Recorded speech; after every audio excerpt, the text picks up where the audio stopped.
야고보서 1장 2절부터 4절까지 있는 말씀 안에 있는 내용들은 우리가 이게 무슨 뜻인지는 알지만은 우리가 체험하기가 좀 어려운 말씀입니다. 그렇죠? 내 형제들아, 너희가 여러 가지 시험을 만나거든 어떻게 하라? 온전히 기쁘게 여기라. 이건 참 우리가 물론 알죠. 하나님의 우리를 향한 기대를 우리가 알고 주님의 뜻을 알지만은 이건 참 하기가 어려운 일입니다. 근데 이 원래 헬라어의 원어를 보면 이 말씀이 조금 더 심하게 우리에게 다가오는데, 원래 원어에는 온전히 기쁘게 여기라 하는 말을 껑충껑충 뛰면서 즐거워하라 그렇게 되어 있습니다. 이게 좀 이해하기 어렵죠. 그렇죠?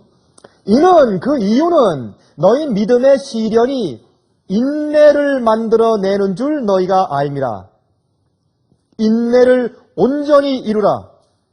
이는 너희로 온전하고 구비하여 조금도 부족함이 없게 하려 함이라 했습니다. 이 야고보서 1장 2절부터 4절까지는 참 우리가 이해하기 힘든 성경절들 가운데 하나입니다. 특별히 우리가 경험하기가 어려운 말씀입니다. 어떻게 우리가 시험들을 만날 때 껑충껑충 뛰면서 기뻐할 수가 있을까요? 그것은 이해죠. 그 뒤에 숨겨져 있는 하나님의 섭리와 뜻을 이해하고 깨달을 때에 기뻐하는 것입니다. 물론 겉으로 눈물을 흘릴 줄 모르고 아파서 신음소리를 낼 줄 모르지만은 마음속에서는 즐거움이 있다고 말입니다. 여러분 마라톤을 할 때 저는 마라톤을 갔다가 이 풀 코스는 뛰어보지 못했지만 반 코스, 제가 반 코스는 제가 한번 뛰어봤습니다. 제가 플로리다에서 할 때 반 코스를 뛰는 그런 행사에 있어서 제가 한번 나가봤어요. 제가 이제 하루에 한 2마일 정도, 2.5마일씩 매일 뛰다가 좀 체력을 좀 검증을 좀 해봐야 되겠다 하고 이제 좀 뛰어봤는데, 뛰는데 고등학생들, 여자들, 노인들 해서 그때 뛴 사람들이 한 3,000명 정도 뛰었을 것이에요. 한 3,000명 정도가 그냥 길에 꽉 차서 지금 뛰어가는데, 한참 뛰다 보니까요, 처음에는 꽤 잘 뛸 것 같은데, 맨 마지막에 코스에 말이죠. 맨 마지막에 한 5km 정도 남겨놓고서 일부러 험한 길을 만들어 놨어요. 뺑뺑 이렇게 빙글빙글 돌면서 또 맨 마지막에 이렇게 언덕길을 올라가는데, 그 언덕길을 올라가는데 거의 다 포기해버려요. 가다가 그냥 주저앉아서 그냥 한참 또 드러누워 있는 사람들, 또 쉬다 가는 사람들, 또 물 마시는 사람들, 별 사람들 다 있어요. 근데 저는 한 번도 쉬지 않고 뛰긴 뛰었지만 맨 마지막에 코스에 그 언덕길을 뛰어 올라가는데 정말 죽을 것 같아요. 이 심장이 정말 터지는 것 같아요. 심장이 터지는 것 같고, 이거는 뭐라고 표현할 수가 없어요. 그냥 제 신체적으로 더 이상 이건 안 된다 하는 신호가 오니까 눈도 안 보이고 다리도 안 움직이고 땀 나는 거 이건 제 이 온 신체 전체 부분의 신호가 와요. 이 위장이 뒤뒤 틀리는 것 같고 별 신호가 다 와요. 또 다리가 뻣뻣해지고 이 어깨도 뻣뻣해지고 그래요. 정말. 내가 그걸 이제 견디는데 그러면서도 제 마음 가운데 기쁨이 있어요. 왜? 이건 당연한 고난이에요. 이걸 통과해야지 뭐가 있습니까? 결승 골인 지점이 있어요. 다 이제 끝내고 그다음에 들어갈 때는 어떤 그 학교의 운동장에 들어가서 한 바퀴 돌고서 이제 골인을 만들어 놨는데, 맨 마지막에 운동장을 한 바퀴 뛸 땐 제가 제 있는 힘을 다해서 사력을 막 뛰어서 들어갔어요. 들어갔더니 그래도 한 3분의 1 안에 끼었더라고요. 그 등수가. 아주 못하진 않았습니다. 그런데 제가 그런 생각을 하면서 지금 현재는 아프고 눈물이 나고 또 시련이 있을지라도 깨달음과 그 결과와 꼴을 알기 때문에 기뻐할 수 있는, 온전히 기뻐할 수 있는, 근데 그런 말씀을 여기에 해두신 것입니다. 어떤 사람들은 복음을 믿고 주님 안에서 신앙생활을 하면 즐겁고 항상 평탄할 것이라고 생각을 합니다. 또 그렇게 가르치는 사람들도 많이 있어요. 그러나 시험들과 고난들이 많이 있습니다. 하나님을 잘 믿는 그리스도인들에게도 고통이 있어요. 이건 참 우리에게 의문이 됩니다. 왜 주님을 잘 믿는 저렇게 신실한 저 집사님께 저런 시련이 오는가? 여러분, 욥이 시련 당할 때 말이죠. 그 친구들이 욥은 정말 의롭고 순전하고 깨끗한 자였어요. 정말 돈에 깨끗했고 이성에 깨끗했고 정말 이 나그네와 불쌍한 사람들을 대접하는 훌륭한 믿는 자였어요. 그래서 그가 그런 시련을 받을 것이라고 감히 꿈에도 생각을 못했습니다. 그래서 이 세 친구가 와서 멀리서 바라보고 그의 집이 다 허물어져 버리고 재산이 다 탕진돼 버리고 부인까지 와서 욕하고 돌아가는 온몸에 종기가 나서 기왓장으로 벅벅 긁고 있는 욥을 보고 그들이 도무지 이해하지 못한 채 그들이 멀리서 와서 감히 앞으로 가까이 가보지도 못하고 그냥 엎드려서 땅을 치면서 그들이 통곡하면서 나중에 무슨 말을 했습니까? 욥이요, 이제 좀 얘기 좀 하시오. 우리 몰래 뒤에서 호박씨 깠지. 그겁니다. 우리 한국말로 표현하자면 뒤에 조용히 우리 모르게 무슨 죄를 지었길래 당신이 이런 심판을 받았어. 잘 믿는 사람들에게도 고통이 있는 것을 볼 때 우리가 이해가 안 돼요. 이게 왜 그런지 말이죠. 우리 여기에 대해서 우리가 성경적으로 좀 이해하는 좀 시간을 좀 가져보길 바랍니다. 제일 먼저 첫 번째, 우리에게 고난들과 장애물들이 오는, 우리 신앙생활에 어려움이 되는 고난들과 장애물들이 오는 이유가 세 가지가 있어요. 성경적으로 살펴볼 때 우리가 경험하고 우리에게 닥치는 고난과 슬픔들과 시련들과 시험들과 장애물들이 우리에게 오는 이유가 세 가지가 있습니다. 여러분, 이 세 가지 가운데 여러분들이 오늘 겪는 그 고난들의 이유가 어디에 있는지를 한번 살펴보시면 좋겠습니다. 저도 제가 이 말씀을 좀 준비하면서 제 마음 가운데 왜 내게 이런 일들이 생기는가라고 하는 것을 살펴보면서 제가 좋은 경험을 했어요.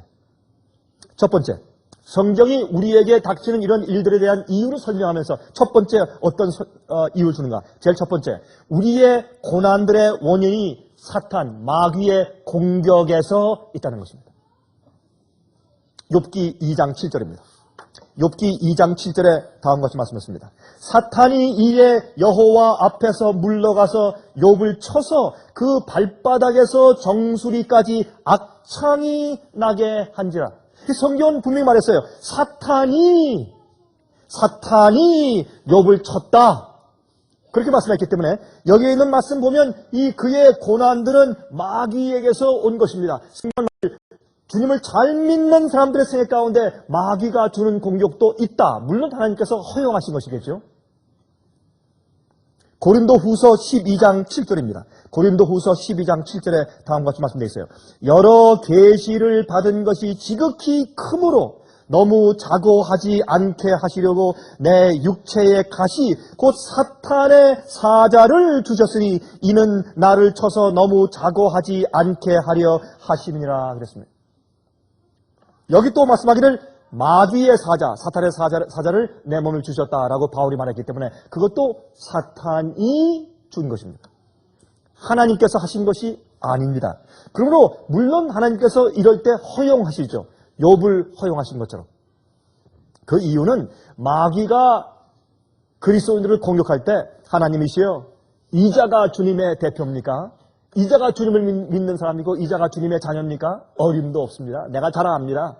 라고 고소할 때 하나님께서 우리가 주님의 올바른 종이며 주님의 올바른 자녀인 것을 증거해서 보일 수 있는 유일한 길은 마귀가 우리에게 고난을 주고 시련을 주도록 잠깐 동안 허용하시는 길밖에 없는 것입니다.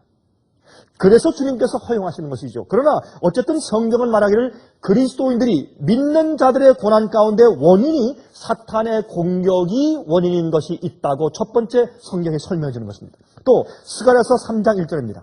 스가랴서 3장 1절에 대제사장 여호수아는 여호와의 사자 앞에 섰고 사탄은 그의 우편에 서서 그를 대적하는 것을 여호와께서 내게 보이시니라. 이렇게 해서 마귀가 옆에서 계속해서 이 여호수아 대제사장을 고소하고 대적하고 비난하는 것을 볼 수가 있어요. 그러므로 마귀가 하는 것입니다. 마귀가 꼭 그 시련과 고난받는 그 사람의 잘못이 아닐 수도 있어요. 마귀가 공격을 하는 것일 수도 있단 말입니다. 그것이 성경에 설명해주는 고난들의 원인 가운데 첫 번째 설명입니다. 여러분께서 기억하시죠? 예수님께서 12 제자들에게 이렇게 말씀했습니다. 지금 마귀가 너희들을 시험하려고, 너희를 까불려고 너희 이름을 내게 청구했다 그랬어요. 그렇죠? 마귀가 너희를 시험하려고, 주님이시여 이들이 당신의 사도입니까? 내가 한번 맡겨보십시오. 내가 그들이 당신의 제자가 아닌 것을 내가 증명하겠습니다. 라고 해서 그들을 까불려고, 키질하려고, 까불려고 그들의 이름을 내게 청구했다. 그렇게 예수께서 말씀하신 것을 우리가 성경에서 읽습니다. 그러므로 마귀가 그런 일을 한다고 말하는 것이 성경이 설명해주는 우리의 고난과 장애물들의 이유 가운데 첫 번째입니다. 두 번째 이유. 두 번째. 우리 자신들의 실수입니다. 우리가 우리 자신들이 실수하고 우리가 잘못한 것 때문에 그 업을 우리가 받는 것입니다. 많은 경우에 우리가 실수해서 우리가 받는 시련들을 가지고 하나님께서 내게 시련을 허락하신다. 마귀가 내게 시험을 준다고 그렇게 기도하고 말하는 적이 꽤 많이 있는 것을 우리가 발견해야 됩니다. 그러므로 우리가 고난과 시련이 있다 할 때 우리의 한 가지 해야 될 우리의 의무가 있습니다. 그것은 무엇입니까? 우리의 마음을 살피는 것입니다. 주 앞에 우리 마음을 살피는 것입니다. 다른 사람들이 없을 때 혼자 조용히 주 안에서 우리 양심과 마음을 살피는 것입니다. 왜 이런 어려움이 내게 이르러 왔는지 그 배경을 우리가 주 안에서 살피는 것입니다. 이 두 번째 성경은 우리 자신들의 실수 때문에 고난들과 장애물들이 이르러 온다고 설명하고 있습니다. 자, 창세기 27장 41절과 42절에 이렇게 말씀하셨어요. 그 아비가 야곱에게 축복한 그 축복을 인하여 에서가 야곱을 미워하여 심중에 이르기를 아버지를 곡할 때가 가까웠은즉 내가 내 아우 야곱을 죽이리라 하였더니 맏아들 에서의 이 말이 리브가에게 들림에 이에 보내어 작은 아들 야곱을 불러 그에게 이르되 내 형 에서가 너를 죽여 그 한을 풀려 하라니 너 지금 도망가라. 그렇죠? 자, 이때 야곱은 집을 떠나서 개나리 보따리를 짊어지고 자기 외삼촌 라반의 집으로 도망갑니다. 거기에서 오랫동안, 그렇죠? 라헬을 사랑해서 라헬을 위해서 7년 동안 일해서 결혼하니까 첫날 밤 자고 아침 일어나 보니까 라헬이 아니고 누구예요? 레아예요. 그 언니를 주었어요. 옛날에는 그 밝은 전기불이 없었기 때문에 그게 아마 참 분간이 좀 안 됐던 모양이에요. 그런 실수가 있어요.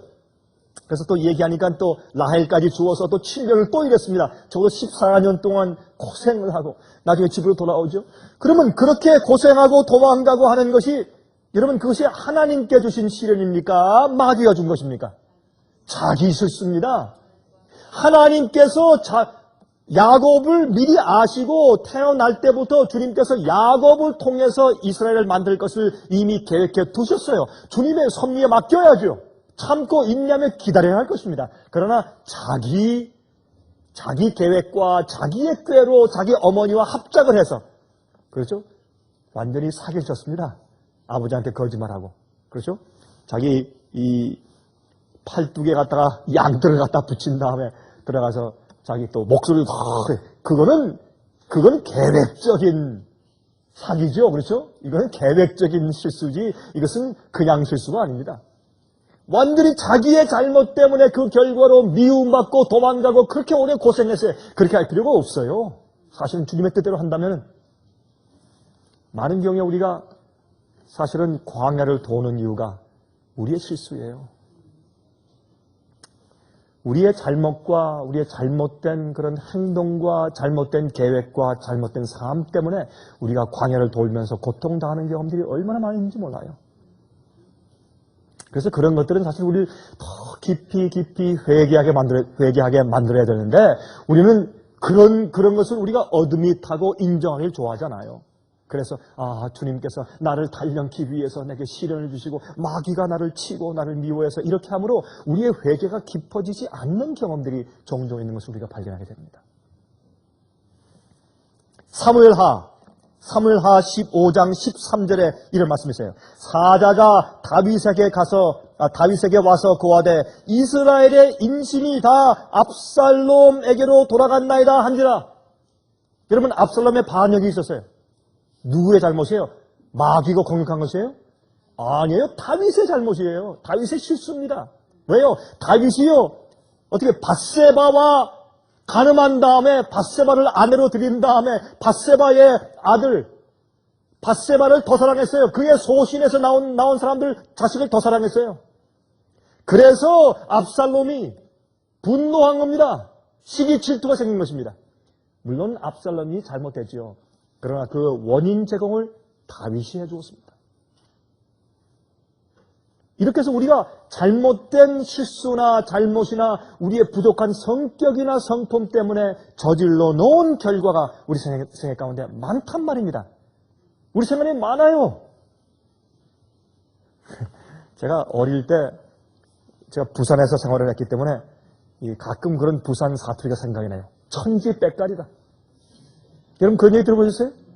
아마 어떤 분들은 그런 얘기 못 들어보셨을 거예요. 천지빽깔이다, 그죠? 천지빽깔이다 말은 바다의 모래처럼 세상의 투석이다 말이죠. 정말 천지빽깔이에요, 정말. 이렇게 많아요.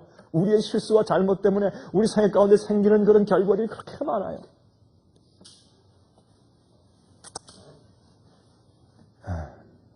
그래서 우리가 어려움들이 올 때마다 우리는 겸비하게 낮출 수 있어야 합니다. 겸비하게 우리 자신을 살필 수 있어야 합니다. 그것이 우리의 축복입니다. 그래서 여러 가지 시험을 만나거든 온전히 기뻐하라. 이는 너희 믿음의 시련이 인내를 만들어 내는 줄 너희가 알미라 그랬어요. 나중에 그래서 너희를 온전하고 구비하여 조금도 부족함이 없게 하려 함이라. 잘 구비되어서, 잘 온전하게 구비되고 준비되어서 나중에 부족함이 없이 설 수 있게 하기 위해서 그렇게 하십니다. 주님께서는 우리가 실수하여 잘못한 결과를 경험할지라도 그것을 통해서도 우리를 온전하게 하신다 그 말입니다. 예? 주님께서는 그래서 우리가 어떤 어려운 일이 생길 때 내 속에 있는 잘못된 부족한 점들이 계속 보완되어지는 것을 우리가 느낄 수가 있어야 합니다. 세 번째 하나님의 섭리와 무한한 사랑입니다. 이 세 번째 문제는 우리가 좀 길게 생각을 좀 해봐야 되겠습니다. 하나님의 섭리와 무한한 사랑입니다. 주님의 사랑과 무한한 섭리 때문에 주님의 무한한 섭리와 무한한 사랑 때문에 주님께서 그런 일을 허락하세요. 이것은 하나님께서 허용하시는 것입니다. 주님께서 우리 생애를 그렇게 굽이 인도해 주시는 것이라 그 말입니다. 자, 먼저 출애굽기 13장 21절부터 14장 1절부터 4절까지 출애굽기 13장 21절부터 14장 4절까지 먼저 읽어보겠습니다. 그리고 10절부터 14절까지 14장 10절부터 14절까지 제가 또 읽습니다. 이렇게 말씀되어 있어요. 여호와께서 그들 앞에 행하사 낮에는 구름 기둥으로 그들의 길을 인도하시고 밤에는 불기둥으로 그들에게 비치사 주야로 진행하게 하시니 낮에는 구름 기둥 밤에는 불기둥이 백성 앞에서 떠나지 아니하니라. 여호와께서 모세에게 일러 가라사대 이스라엘 자손을 명하여 돌쳐서 바다와 믹돌 사이에 비하히롯 앞 곧 바알스본 앞 맞은편 바닷가에 장막을 치게 하라. 바로가 이스라엘 자손에 대하여 말하기를 그들이 그 땅에서 아득하여 광야에 갇힌 바 되었다 할지라. 내가 바로의 마음을 강팍해 한즉 바로가 그들의 뒤를 따르리니 내가 그와 그 온 군대를 인하여 영광을 얻어 애굽 사람으로 나를 여호와인 줄 알게 하리라 하심에 무리가 그대로 행하니라. 바로가 가까워 올 때에 이스라엘 자손이 눈을 들어 본즉 애굽 사람들이 자기 뒤에 미친지라. 10절입니다. 이스라엘 자손이 심히 두려워하여 여호와께 부르짖고. 참 이상한 얘기가 나와요. 이것은요 이스라엘 백성들하고는 상관없는 사건이에요. 어떤 의미에서 그들이 선택한 것도 아니고 그들이 그렇게 생각하고 계획한 것도 아닙니다. 주님께서 그들을 그렇게 인도하신 것이에요. 그들이 여러분 사실 그들이 말이죠 가나안 땅으로 올 때 말이죠. 꼭 홍해 바다를 건널 필요가 없어요. 그들은 위로 이렇게 가서 바다가 없는 곳에 이렇게 돌아가지고 직접 갈 수가 있어요. 바다를 건널 필요가 없는 겁니다, 사실은. 그렇게 가려고 모세는 홍해 바다를 건널 계획이 전혀 없었어요. 이스라엘 백성들도 나갈 때 홍해 바다를 건널 것을 꿈에도 생각을 못했어요. 그리고 그들은 전부 다 채를 차리고 다 준비하고 지금 나가는 겁니다. 지금 한진에 가는데 저 위로 돌아서 저 위로 해서 시내 반도 저 위쪽으로 해서 가나안 땅에 들어가려고 일주일 아니면 도착해요. 그렇게 계획해서 가는데 하나님께서 모세에게 갑자기 방향을 돌려라. 우양우 하는 겁니다. 아니 위로 올라가야지 우양우면 바다인데 어디로 가란 말입니까? 하나님께서 아니야 우양우 바닷가로 가라. 글로 가는데 말이죠. 그들이 홍해를 건넌 바로 지류는 말이죠. 해류는 지방은 어디냐면 오른쪽에도 절벽, 왼쪽에도 절벽, 완전히 밸리에 완전히 이 골짜기예요. 그 골짜기를 딱 지나서 가면 백사장이 보이고 홍해 바다입니다. 꼼짝달싹 못해요. 이건 도가내든 쥐입니다. 이건 전술적으로 말이죠. 이건 말도 안 되는 얘기예요. 모세는 40년 동안 애굽에서 교육받은 장군이요. 이건 말도 안 되는 얘기예요. 이건 도가내든 생쥐지. 어떻게 이런 이런 전술 쓰는 사람들이 어디 있어요? 하나님께서 아니야. 가라. 이 명령을 듣고 따를 수 있기 위해서 하나님께서 모세를 40년 동안 미디안 광야에 두신 것이에요. 무조건 따를 그런 마음이 생겼어요. 그래서 어떻게 했습니까? 다 스탑! 우야구! 오른쪽으로 해서 그들이 이제 바닥으로 갑니다. 여러분, 사실요, 우리가 어떤 땐 말이죠. 우리 성경을 읽을 때 이스라엘 백성들이 막 원망하고 불평하죠. 우리가 거기 있더라도 그렇게 했을 거예요. 아마 저는요, 이 불평 원망하는데 아마 앞장서서, 아마 앞장서서 했을 것이에요. 모세요, 당신 정신 나갔어요. 야루요, 마이. 아니, 지금 일로 가니, 이게 지금 바다 앞이고, 이게 절벽인데 지금 뒤에 따라오는데, 당신 이게 정신 나가서 우리 다 지금 죽이려고 하는 것이지. 이게 당연한 얘기예요, 이거는. 이건 말도 안 되는 얘기예요, 이거는. 제가 가만히 이 안에 말씀 제가 따져서 읽어보니까, 저도 그렇게 했어요, 저도. 이게 뭐라 그랬어요? 이 뒤에 보실래요? 11절. 그들이 또 모세에게 이르되 애굽에 매장지가 없어서, 아니 애굽에 무슨 세미테리 공동묘지가 없습니까? 애굽에 매장지가 없으므로 당신이 우리를 이끌어내어 이 광야에서 이 앞에서 죽게 합니까? 어찌하여 당신이 우리를 애굽에서 이끌어내어 이같이 우리에게 합니까? 맞는 얘기죠. 이건 인간적으로 아주 이해가 되는 얘기예요. 아니, 당신 저 위로 올라가서 가면 갈 수 있는데 왜 우리를 떼죽음 시키려고 우양우해서 이쪽 와서 바다 앞에 가서 이 왼쪽에 절벽, 오른쪽에 절벽 여기 딱 갇혀서 아주 떼죽음 완전히 우리를 죽이려 우리를 데리고 나왔군요. 당연한 얘기죠. 어떤 때 말이죠. 우리가 주님 따라갈 때 꼭 그래요. 우리가 주의 말씀과 진리를 따라갈 때 너희가 넓은 길로 가지 말아라. 좁은 길로 가라. 거기는 협작해서 찾는 이가 적다. 이게 좁은 길이에요. 여러분 홍해를 건너기 위해서 가는 길 그게 좁은 길이에요. 이치에도 안 맞고 말도 안 되고 꼭 죽을 것만 같고 앞이 막막하고 진리대로 사는 길은 그런 길이에요. 넓은 길로 가지 말아라. 거긴 편하고 넓어서 찾는 이들이 많다. 거긴 가지 말아라. 그래서 좁은 길로 가는 자의 숫자가 작다고 말씀했습니다. 이건 우리에게 용기가 꺾이는 일이지만 그러나 성경은 말하기를 구원받는 자의 숫자가 작다 그랬습니다. 12절 우리가 애굽에서 당신에게 고한 말이 이것이 아니뇨 이르기를 우리를 버려두라. 우리가 애굽 사람을 섬길 것이라 하지 아니하더뇨. 애굽 사람을 섬기는 것이 광야에서 죽는 것보다 낫겠노라. 모세요, 우리가 말했지 않았습니까? 우리 그대 좀 내버려 두시오. 우리가 노예 생활이 차라리 낫어. 저 광야 가면 먹을 것도 없고 마실 것도 없고. 아니 차라리 여기서 우리가 노예로 살다가 먹고 그죠? 아니 차라리 죽이라도 먹다가 죽는 게 낫지. 굶어 죽는 것보다 낫지 않소. 그냥 내버려 두시오. 우리가 말했지 않소. 당신 왜 구태여 우리를 끌어내서 아니 광에 가보지도 못하고 여기서 죽게 만들고 있어. 당연한 얘기죠. 13절 모세가 백성에게 이르되 너희는 두려워 말고 가만히 서서 여호와께서 오늘날 너희를 위하여 행하시는 구원을 보라. 너희가 오늘 본 애굽 사람을 또 다시는 영원히 보지 못하리라. 여호와께서 너희를 위하여 싸우시리니 너희는 가만히 있을지어다. 하나님께서 그들을 왜 그렇게 인도하셨어요? 우양우?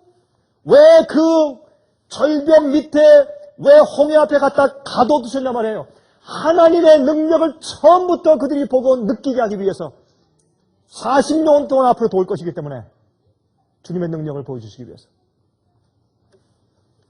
그래서 그들이 모세의 말을 듣고 참 숨을 죽이면서 기다리고 있습니다. 그런데 그렇게 하신 이유는 여러분 저 위로 올라갔다고 하면 혹시 바로가 말이죠. 아이고 이제 잃어버렸구나. 포기하자 할지 몰랐는데 그들이 길을 잃었습니다. 길을 잃어가지고 지금 홍해 바다 앞에 갔는데 왼쪽 오른쪽에 절벽이고 딱 갇혀 있습니다. 그러니까 바로가 그래 잘됐다 그럼 가자 이래서 따라온 거 아니에요? 이게 뭐예요? 하나님의 섭리예요. 우리가 어려움에 처하는 것은 하나님께서 우리를 구원하는 능력과 기적을 베풀 수 있는 하나님의 기회예요. 그래서 이 바로가 잘됐다. 이제는 한번 해보자 하고 따라왔는데 따라와 보니까 어떻게 해요? 하나님께서 구름 기둥과 불 기둥으로 인도하시는데 어떻게 해요?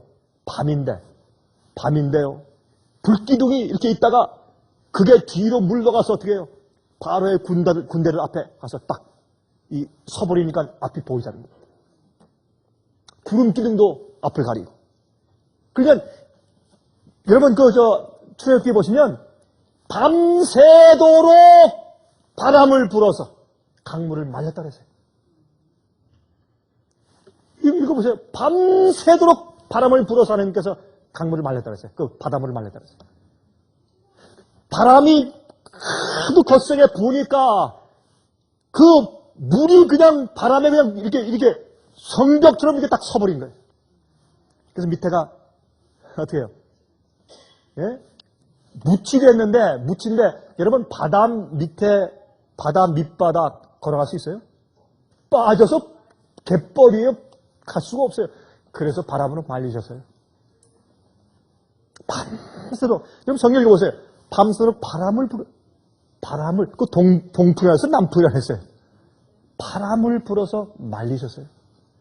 그래서 그 길을 바다 밑에 갯벌을 그들이 마른 땅처럼 건넜다. 주님의 기적을 그렇게 베푸셨어요. 바다가 갈라졌다. 이것도 기적이에요. 그 바다 밑바닥을 마른 땅처럼 걸어갔다. 이것도 기적이에요. 주께서 말씀하기를 이것을 너희 자손 대대손손이 영원토록 기억할지어다. 영원토록 기억해.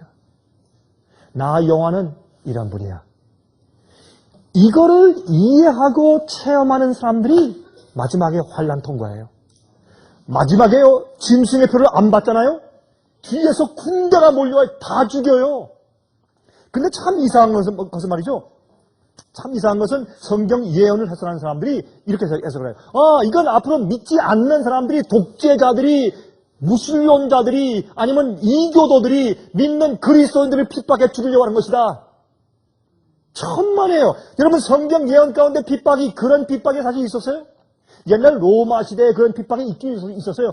이방인들의 핍박이 있었어요. 그러나 가장 큰 그런 극심한 핍박들은 믿는 자가, 잘못 믿는 자가, 오류를 믿는 자가, 진리를 믿는 참된 백성을 잡아 죽이려는 핍박이 그게 가장 무서운 핍박이에요.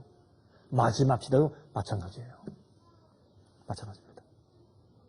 그럴 때에 정말 이거는 말도 안 되는 길로 주님께서 인도하시더라도 따라가는 믿음을 배운 사람들, 그렇게 인내를 배워서 온전하게 갖추어진 사람들, 다시 말해서 매일매일 만나는 시험들을 보고 기뻐하며 즐거워하기를 배운 사람들. 이거 기억하십시오. 하나님을 믿고 마음을 주 앞에 굴복한 자들에게 생기는 모든 일들은 주님의 섭리입니다. 하나님을 믿고 자기 마음을 주 앞에 바치고 굴복하며 사는 자들에게 생기는 일들은 우연이 없습니다. 그런 자들에겐 절대로 우연이 없습니다. 모든 일들을 주님께서 간섭하시기 때문에 그런 자들에게 우연히 생기는 사고가 있을 수 없습니다. 모든 일들은 주님께서 허용하셨든지 마귀가 줬든지 자기 실수든지 뭐든지 주님께서 간섭하시는 주님의 섭리 가운데 이루어지는 일들인 것을 여러분께서 믿으시기 바랍니다.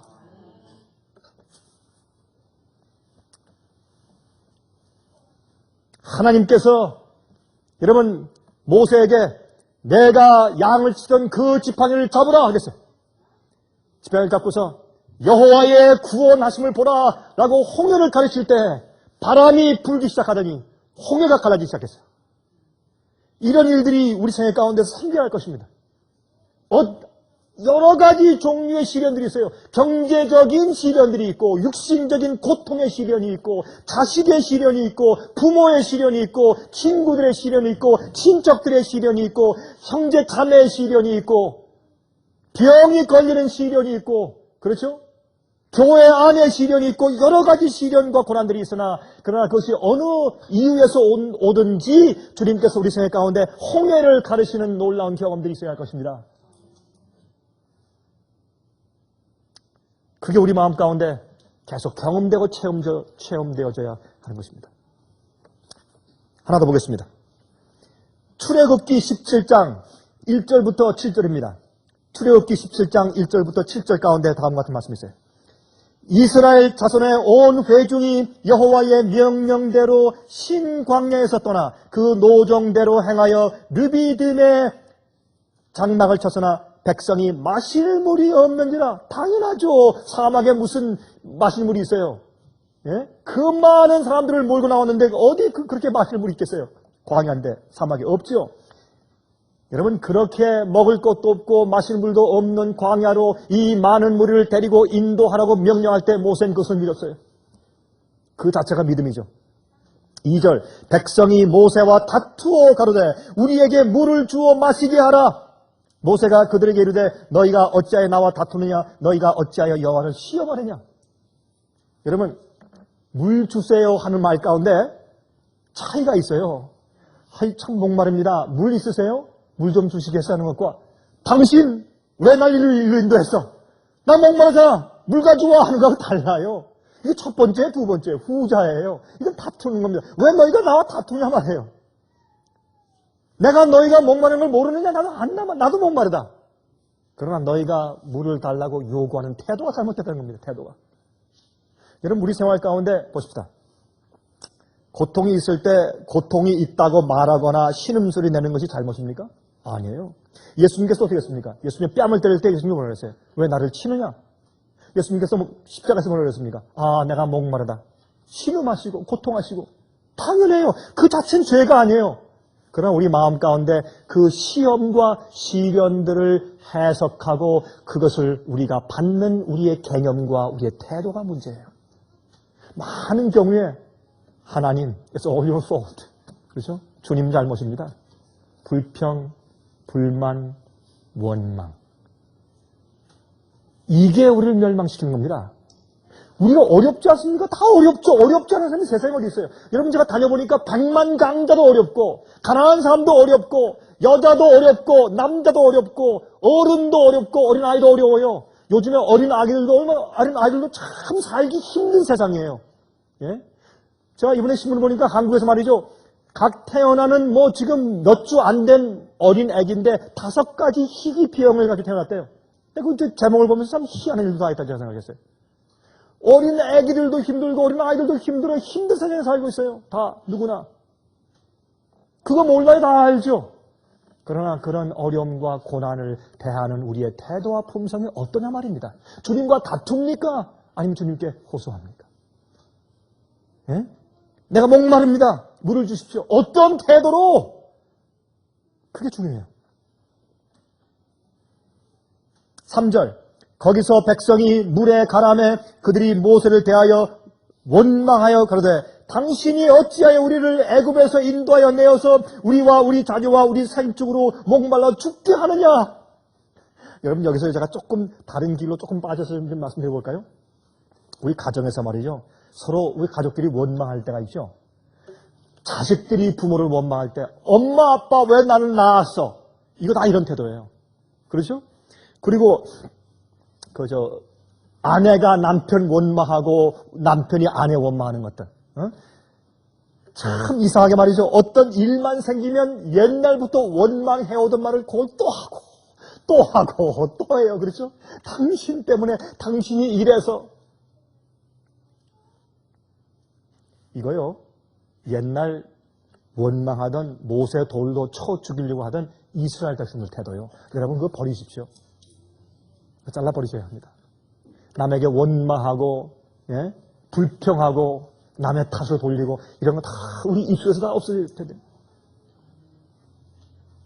그런 건 또 어떻게 안 잊어버리고 꼭 기억하는지 말이에요. 그거 다 기억해가지고 그거 여러분 용서 못하니까 그거 한 번 잘못했으면 그거 갖다가 늙어 죽을 때까지 써먹어요. 그렇죠? 늙어 죽을 때까지 써먹고 또 써먹고 또 써먹고. 그거 뭐예요? 한 번 당신 내가 그렇게 힘들었으니까 당신도 마음이 아파봐라 이거예요. 그때 기회만 생기면 거기 또 하고 또 하고 또 하고.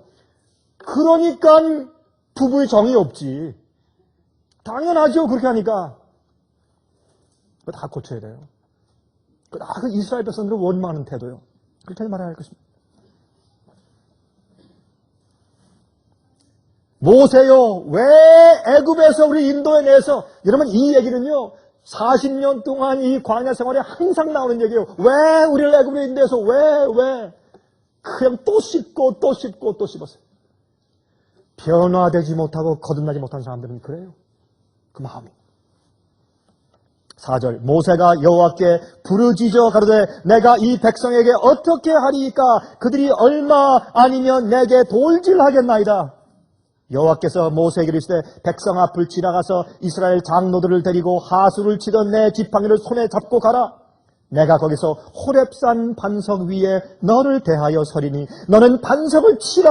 그것에서 물이 나리니 백성이 마시리라. 모세가 이스라엘 장로들의 목전에서 그들을 행하니라. 그가 그곳 이름을 마사라 또는 무리바라 불렀으니 이는 이스라엘 자손이 다투었음이요.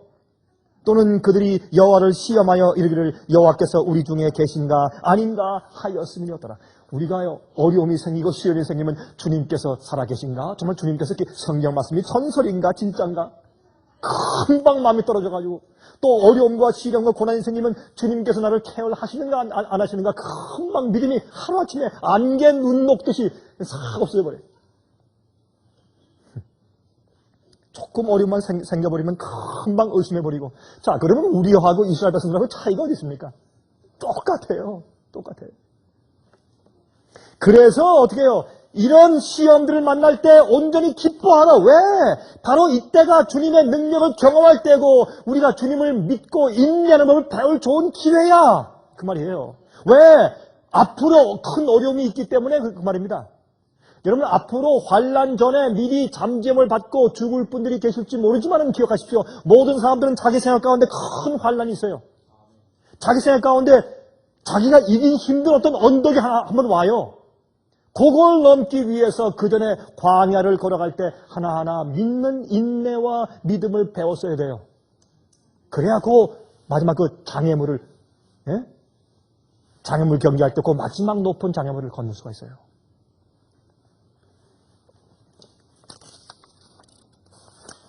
여기서 말이죠. 우리가 한 가지 알 게 있어요. 그것은 뭐냐면, 이스라엘 백성들이요, 광야를 40년 동안 돌 때 그들이 목말라 죽었더라. 그런 기사가 없잖아요. 그렇죠?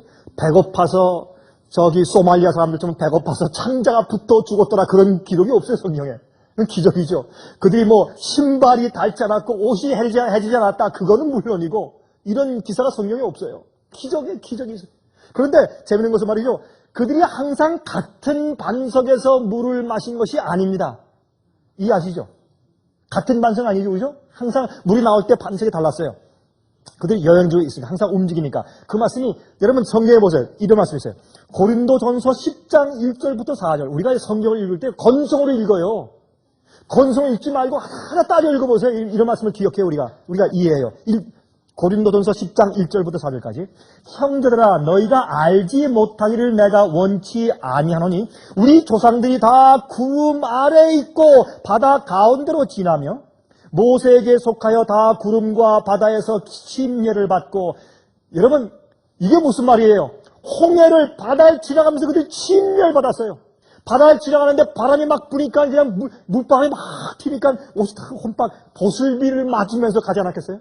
여러분 제가 기억하는 것은 아프리카에 가서 저 남아프리카 저기 남아프리카 있는 짐바브웨와 그다음에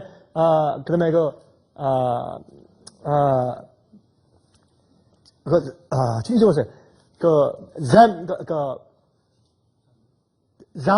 잠비와 짐바브웨 그다음에 남아프리카 이제 그쪽에 있는 그 부근에 빅토리아 폭포가 있어요. 거기 가니까 엄청나게 깊어요. 나이아가라 폭포 떨어지는 것보다 이 떨어지는 폭은 더 깊으니까. 그 밑에가 바위인데 그냥 떨어져서 그냥 바위에 때리니까 물방울이 튀어 올라와서 거기는 항상 무지개가 서 있고 날씨가 좋든 나쁘든 항상 거긴 보슬비가 내려요. 물방울이 올라와서. 그래서 거긴 이 우산을 쓴다든지 비옷을 입고 가야지 안 그러면 옷 다 젖어요. 보슬비가 항상 오기 때문에. 그런 식으로 홍해를 지날 때 물방울에 물거품이 캬 떨어지는 침례를 받고 지나갔어요. 무슨 침례? 하나님을 불신한 죄를 거기 바닷속에 묻어버리고 믿음을 가지고 다시 태어나는 마음을 가지고 그들이 침례 받으며 광야로 들어갔어요. 침례 받고 갔어요. 3절 다 같은 신령한 식물을 먹으며 하늘에서 여러분 만나를 먹고 사니 그들은 40년 동안 하늘에 살았겠죠. 그런데도 그들이 40년 내내 불평하고 불뱀에 물려 죽었어요. 4절 보세요. 4절 다 같은 신령한 음료를 마셨으니 이는 잘 들어보세요. 저희를 따르는 신령한 반석으로부터 마셨으며 그들이 호렙 반석에서만 물이 나온 게 아니에요. 그들이 가면 반석이 따라와요. 돌이 움직였다는 뜻이 아니라 그들이 가는 곳마다 반석이 있었단 말이에요. 그러면 그 반석 자체는 예수를 말해요. 여기 보세요. 저희를 따르는 신령한 반석으로부터 마셨음에 그 반석은 곧 그리스도시라. 예수께서 물을 주셨어요. 예수께서. 한 번은 이 반석에서 그 다음 날은 저 반석에서 그 다음 날은 그 다음에 있는 다른 반석에서 반석을 칠 때마다 물이 나왔어요. 예수님께서 십자가에서 침을 당하신 상징이에요. 예수님의 고난과 죽으심 때문에 우리에게서 영생하는 물이 매일매일 우리에게 공급이 돼요. 여러분 저희 집에는 차가운 물이 있죠. 그 물에서 항상 물이 나와요. 그런데 며칠 전에 물이 안 나와요. 샤워를 하는데 물이 그쳤어요. 조금 이따 또 나와요. 또 그쳐요. 또 조금 이따 또 나와요. 근데 제일 처음엔 그쳤다가 5초 만에 나오고 나중에 그쳤다가 10초 만에 나오고 나중에 그쳤다가 1분 만에만 나오고 저희 딸이 샤워를 하다가 아빠 물이 안 나와요. 한 1분 후에 또 나오고 이게 왜 그런가? 아무리 봐도 알 수가 없어요. 거기에 이제 스위치를 또 갈아보고 그래도 마찬가지예요. 나중에 이제 할 수 없이 이 웰 전문가를 불렀습니다. 이거 우리가 알 수 없다. 근데 저기 우리의 그 운물 옆에 가서 수도를 틀면 거기 물이 항상 잘 나오는데 왜 우리 집에 물이 안 나오는가? 제가 생각하니까 분명히 그 운물에서부터 우리 집까지 들어오는 어떤 파이프가 막힌 것 같아요. 그래서 불렀더니 바로 그 스위치어 있는 바로 그 밑에는 짧은 그것도 길지도 않아요. 짧은 파이프 요거 그걸 이렇게 틀어보니까 그 속에 진흙이 흘러와서 거기에 얹고 또 얹고 얹혀서 계속 마르고 그 위에 또 얹혀서 마르고 해서 그게 진흙으로 꽉 차가지고 조그만 구멍밖에 없어요. 그래서 그거를 새 걸 사다가 그걸 갈아 끼니까 물이 또 잘 나왔어요. 하나님의 생명수의 근원은 말이잖아요. 주님의 은혜의 생명수는 말이잖아요. 우리가 부족하여 실수하여 넘어지고 범죄할지라도 하나님께서 죄인들에게 베푸시는 생명수의 그 반석의 물은 항상 있어요. 40년 동안 원망하고 불평한 이스라엘 백성들에게도 주님께서 물을 내셨거늘 하물며 주님께서 우리에게 은혜의 샘물을 주시지 않겠습니까? 주님의 물은 마르잖아요. 그러나 우리 마음속의 파이프에 찢기가 껴요. 불신과 원망과 불평들이 끼어서 주님의 물이 우리 속에 흘러오잖아요. 어떤 데는 막혀요. 그것도 가끔 들어오고, 우리가 모여서 기도하고 예배드리고 찬송 부를 때 은혜가 있고 또 마음 가운데 후련하게 물이 오는 것 같아요. 집에 돌아가면 또 막혀요. 교회 오면 또 열려요. 집에 오면 또 막혀요. 왔다 갔다. 어떨 때는 말이죠, 금방금방 오는데 어떨 때는 하루 이틀 한 달 동안 물이 들어오질 않아요. 여러분, 파이프를 가세요. 제가 그 경험을 하면서 그런 생각해서, 나도 내 생활 가운데 어떤 파이프를 좀 갈아야 되겠다. 항상 주의 물이 내 마음속에 계속 흘러올 수 있도록 파이프를 좀 갈아야 되겠다. 찢기가 꼈어요, 마음속에. 물이 들어오잖아요. 생명의 물이 들어오잖아요. 여러분 보세요. Patriarchs and Prophets, Patriarchs and Prophets라는 책 413페이지 보면 성경에 있는 이 말씀을 이렇게 기가 막히게 이것을 좀 이렇게 설명해 놓았어요. 이렇게 기가 막힌 이런 주석을 만들어 놓았어요. 정말 설교하는 목사님들이, 제 설교 지금 듣고 있는 목사님들 가운데 정말 이런 주석책을 좀 여러분 구하고 싶은 마음 없으세요? 여러분 이런 주석책을 좀 구하고 싶은 마음 있는 분들은 저에게 전화하세요. 보내드리겠어요. 이런 기가 막힌 이런 주석책이 세상에 어디 있어요? 한번 보세요. 여러분, Patriarchs and Prophets 413페이지에 이런 말씀이세요. 이것은 19세기 중반에 쓰여진 책인데 이런 말씀이세요. 한번 들어보세요. 히브리 대군이 가데스에 도착하기 직전에 그처럼 여러 해 동안 그들의 진영 곁에서 솟아나왔던 산 시냇물이 끊어지고 말았다. 이는 여호와께서 다시 당신의 백성을 시험하시고자 하심이었다. 여호와께서는 그들이 당신의 섭리를 신뢰할 것인지 아니면 그들의 조상들의 불신을 모방할 것인지 시험하실 것이었다. 그들은 이제 가나안의 산들이 보이는 곳에 이르렀다. 며칠만 여행하면 그들은 약속의 땅의 변경에 도달할 수 있을 것이다. 그들은 에서의 후손에게 속한 에돔에서 과히 멀지 않은 곳에 있었고 가나안으로 가는 길은 에돔을 통해 나 있었다. 모세에게 다음과 같은 지시가 주어졌다. 돌이켜 북으로 나아가라. 너는 또 백성에게 명하여 이르기를 너희는 세일에 거하는 너희 동족 에서의 자손의 지경으로 지나친데 그들이 너희를 두려워하리니 너희는 돈으로 그들에게서 양식을 사서 먹으며 돈으로 그들에게서 물을 사서 마시라. 어떤 땐 말이죠, 주위 사람들이 있으면 기절 안 베푸시고 늘 돈 주고 사 마시라. 그런 경험도 있어요. 어떤 땐 말이죠, 주님께서 꼭 기절을 베풀 수 없어요. 우리가 가지고 있는 우리 재주나 재물이나 우리의 지혜와 계획 가지고 우리가 해결할 길이 많이 있어요. 어떤 건 말이죠, 어떤 땐 말이죠, 이런 말을 해요. 목사님, 우리 남편은요 너무 게을러가지고요 밥을 다 넣고 반찬 다 해가지고 냉장고에 넣어놔도 그걸 꺼내 먹지 않아요. 그런 사람들이 있어요.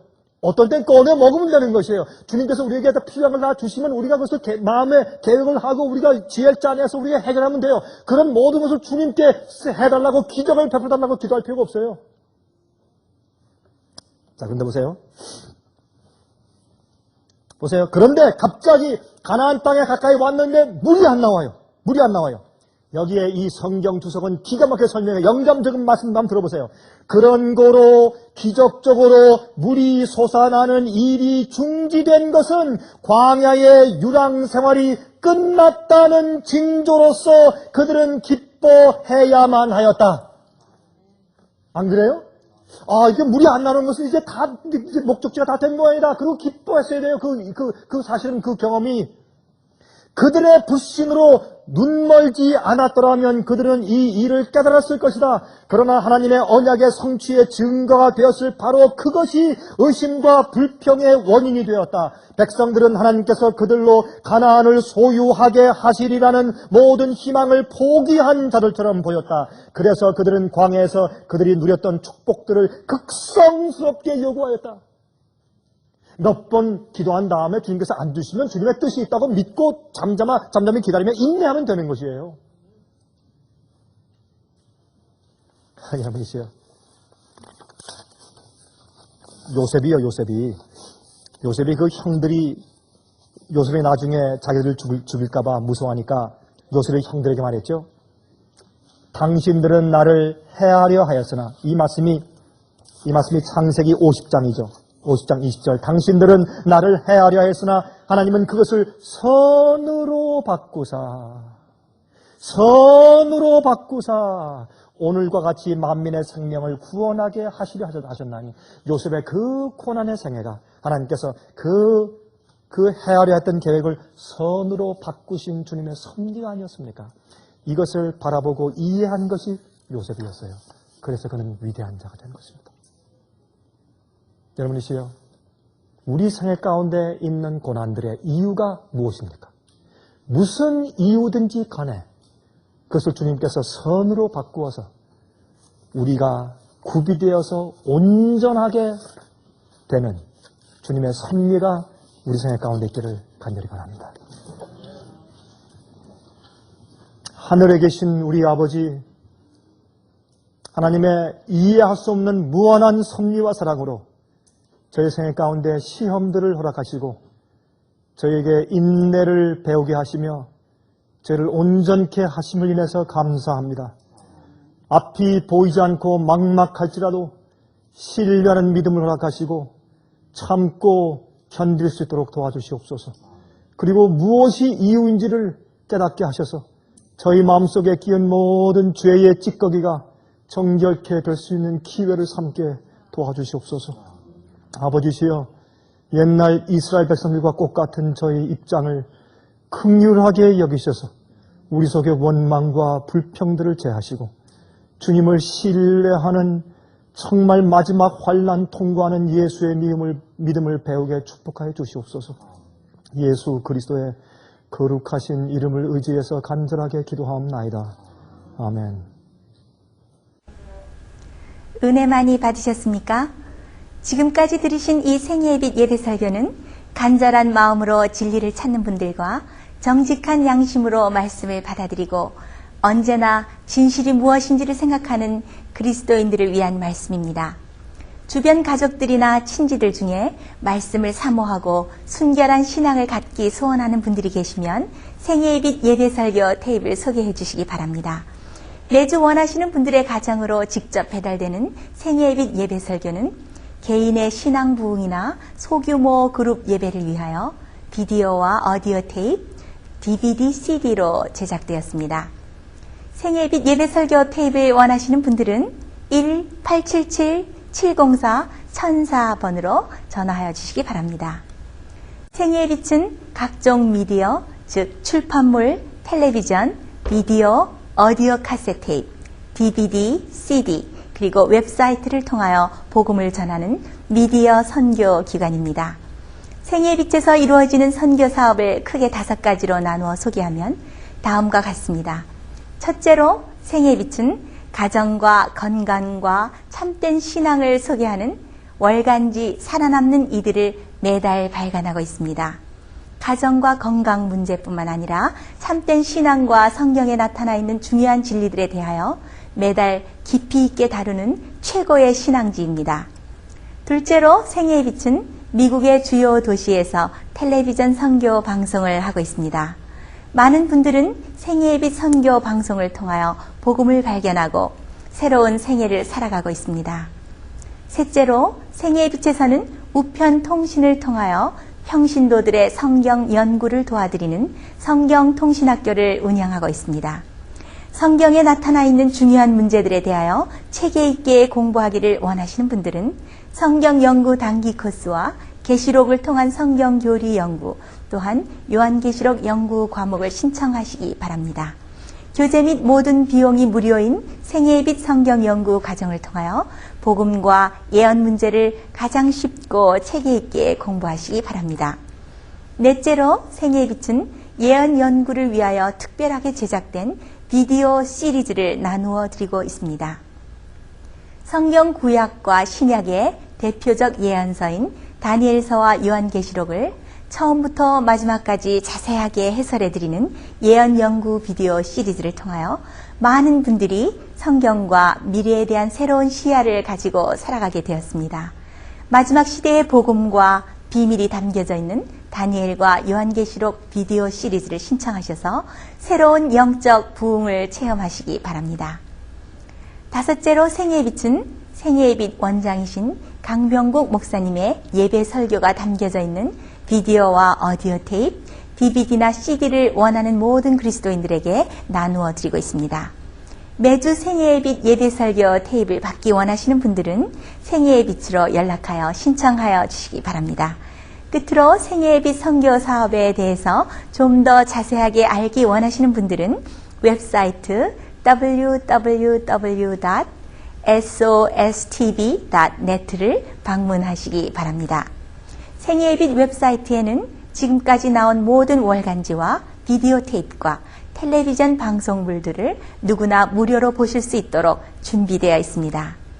지금까지 소개해드린 생애의 빛 선교 교재들 중에서 원하시는 책자나 테이프 있으시면 무료 전화 1-877-704-1004번으로 신청하여 주시기 바랍니다.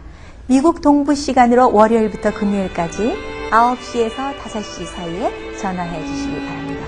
그럼 다음 시간까지 안녕히 계십시오.